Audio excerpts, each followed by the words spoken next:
Movie के start में हमें एक कहानी बताई जाती है कि कई साल पहले एक एलियन के ग्रुप को एक बहुत ही पावरफुल लॉकेट मिल गई थी, जिसकी मदद से वो किसी का भी दिमाग कंट्रोल कर सकता था।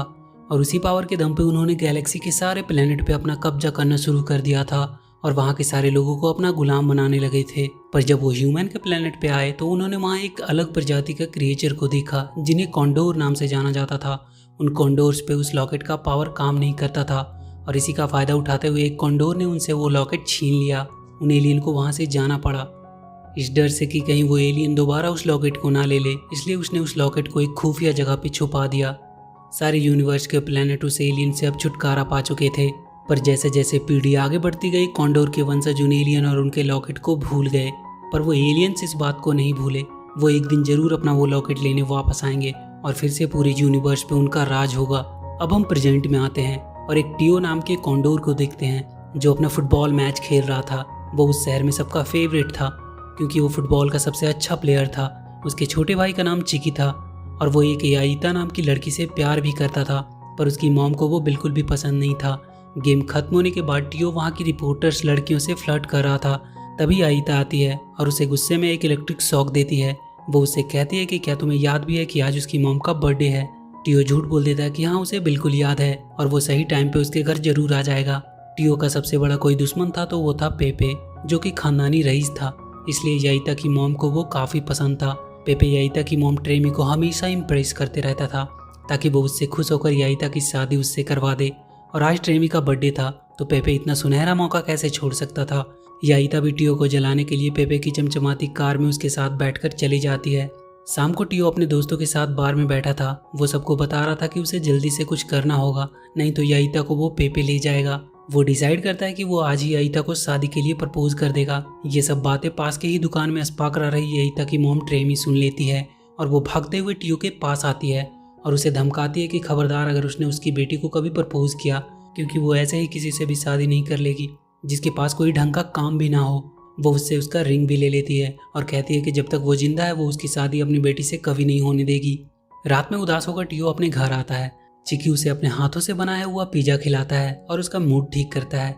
तभी टियो के फोन में किसी अननोन नंबर से एक कॉल आता है। वो ये किसी स्कैम वाले का कॉल समझता है, पर यह कॉल एक एलियन का था।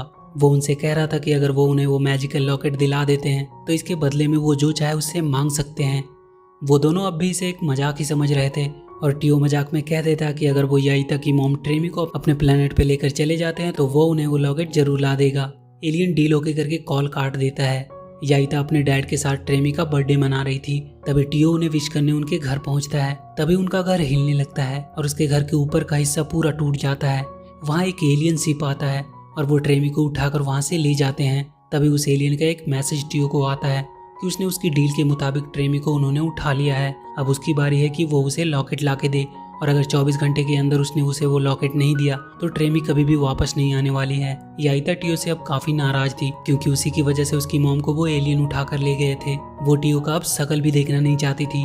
टियो परेशान था कि अब वो क्या करे। तभी चिकी के पास उस एलियन का एक मैसेज आता है। उसमें उस लॉकेट वाली जगह का नक्शा था जो कि बहुत डरावना दिख रहा था। टियो देखता है पेपे इस मौके का फायदा उठाने आ चुका है। टियो चिकी से बैग पैक कर लेने को कहता है। वो अब किसी भी हालत में उस लॉकेट को ला कर रहेंगे और वो दोनों एक फ्लाइट लेकर अपने एडवेंचरस सफर पर निकल जाते हैं। पर बीच रास्ते में ही चिकी टियो से कहता है कि उन लोगों ने गलत फ्लाइट ले ली है। टियो अब उस प्लेन से कूदने का डिसाइड करता है क्योंकि उसे वो जगह नीचे दिखाई दे रही थी जहाँ उन्हें जाना था। वो दोनों कुछ बलून के सहारे उस प्लेन से कूद जाते हैं।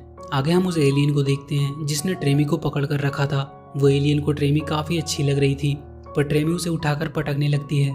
किसी तरह वहाँ के गार्ड्स उस एलियन को वहाँ से बाहर निकालते हैं। चिकी और टियो एक जंगल में पेड़ से लटके हुए थे। वो अपने आप को छुड़ाकर वहाँ से आगे बढ़ते हैं। वो एलियन ट्रेमी को रात के डिनर पे आने के लिए पूछता है।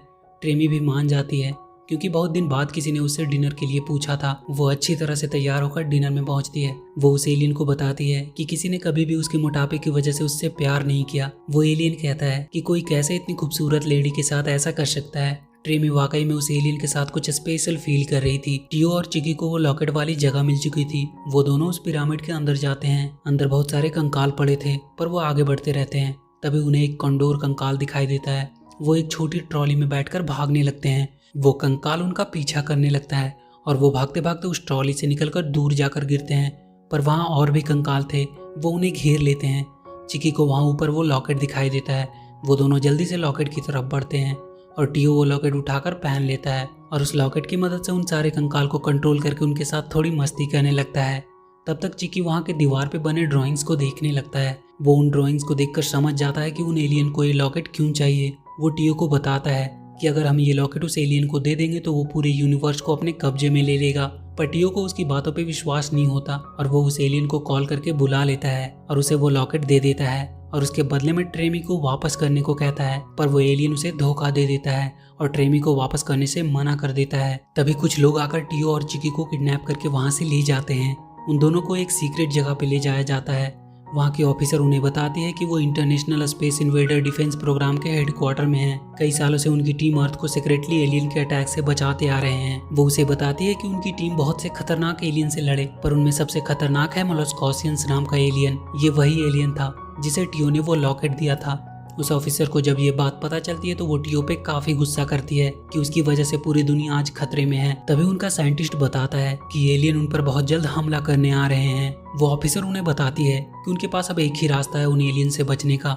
उनके साइंटिस्ट ने एक वायरस बनाया है, इसे किसी तरह ले जाकर उन एलियन के शिप में लगाना होगा जिससे उनका शिप ओवरहीट होकर ब्लास्ट हो जाएगा। पर उनके सामने एक और प्रॉब्लम है कि अगर कोई भी इंसान उस एलियन के करीब जाएगा तो उसका वो लॉकेट उसे पहले ही अलर्ट कर देता है। तब टियो सामने आता है और कहता है कि वो ये काम कर सकता है क्योंकि वो लॉकेट का पावर एक कॉन्डोर पे काम नहीं करती। वो सब टियो को ऊपर भेजने की तैयारी करने लगते हैं। वो ऑफिसर उसे बताती है कि ये पूरा शिप ऑटो पायलट है, उसे सिर्फ वहाँ जाना है और काम होने के बाद सिर्फ बिंगो बोलना है, ये शिप उसे वापस लेकर आ जाएगी। टियो को लेकर उसका रॉकेट निकल जाता है पर वो बहुत वाइब्रेट हो रही थी। टियो डर के मारे कंप्यूटर से ये सब स्टॉप करने को कहता है, पर उसके ऐसा कहते ही ऑटो पायलट स्टॉप हो जाती है और उस रॉकेट का इंजन बंद हो जाता है। उसे समझ नहीं आ रहा था कि वो अब क्या करे। तभी वो देखता है कि उसकी बगल वाली सीट पे चिकी बैठा हुआ है। वो उसे वहाँ के बड़े से लाल बटन दबाने को कहता है जिसके दबाते ही इंजन फिर से शुरू हो जाती है। टियो चिकी से कहता है तुम यहाँ क्यों आए।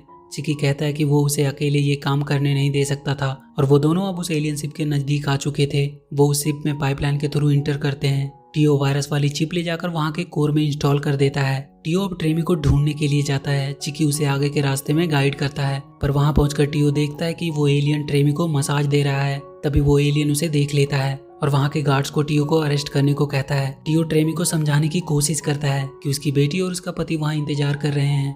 वो एलियन टियो को पकड़कर एक कमरे में बंद कर देते हैं। टियो के पास अब कोई रास्ता नहीं था। वो उस वायरस को एक्टिवेट कर देता है और चिकी से कहता है कि वहाँ से बाहर निकल जाए। उसने वायरस को एक्टिवेट कर दिया है और कुछ देर में ही ये शिप ब्लास्ट हो जाएगी। पर चिकी कहता है कि वो उसे बिना लिए नहीं जाएगा और वो उसे बचाने के लिए आने लगता है। तब टियो बिंगो बोलता है और चिकी को लेकर वो शिप वापस जाने लगता है। टियो देखता है ट्रेमी उसे बचाने आई है। वो उससे कहती है कि वो वापस अपने घर जाना चाहती है। वो दोनों वहाँ के एस्केप पोड में बैठकर भागने लगते हैं, पर वो एलियन उन पर हमला कर देते हैं और उनका वो पॉड डिस्ट्रॉय कर देते हैं। टियो ट्रेमी को भी अपने सूट में ही ले लेता है और अब दोनों एक ही सूट में थे।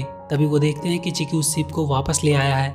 वो दोनों उसके अंदर जाने लगते हैं। तभी वो एलियन अपने मशीन से उनके शिप को डिस्ट्रॉय कर देता है। अब तीनों बिना कोई शिप के वहाँ फ्लोट कर रहे थे। ट्रेमी जाकर उस एलियन को एक जोर का पंच देती है और चिकी उसके मशीन को खोल देता है और वो उसके अंदर घुसकर उसका लॉकेट छीन लेता है। अब तक एलियन का शिप ब्लास्ट हो चुका था। वो सारे उस एलियन के ही उस छोटे से मशीन में आ जाते हैं और धरती की तरफ बढ़ने लगते हैं और वो एक क्रैश लैंडिंग करते हैं जिसमें पेपे की कार भी बर्बाद हो जाती है। सारे लोग सही सलामत वापस से धरती पर आ गए थे। याइता अपने मॉम से मिलकर काफी खुश थी। वो साइंटिस्ट उस एलियन को रिसर्च करने के लिए अपने साथ लेकर चला जाता है। ट्रेमी टियो को उसका रिंग देती है और याइता को प्रपोज करने को कहती है। टियो जाकर याइता को प्रपोज करता है। वो भी उसके प्रपोजल को एक्सेप्ट कर लेती है। टियो उस लॉकेट की मदद से पेपे के पैसे से एक अनाथालय खुलवाता है और उसे अच्छे तरीके से सबक सिखाता है। तभी टियो को वो कंकाल वहाँ फिर से दिखाई देता है। वो उससे वो लॉकेट वापस लेने आया था। टियो उसे वो लॉकेट वापस कर देता है ताकि वो सही सलामत रह सके और ये मूवी यहीं खत्म हो जाती है। तो वीडियो अगर अच्छी लगी तो please do like and share the video and please subscribe to my channel and press that bell icon.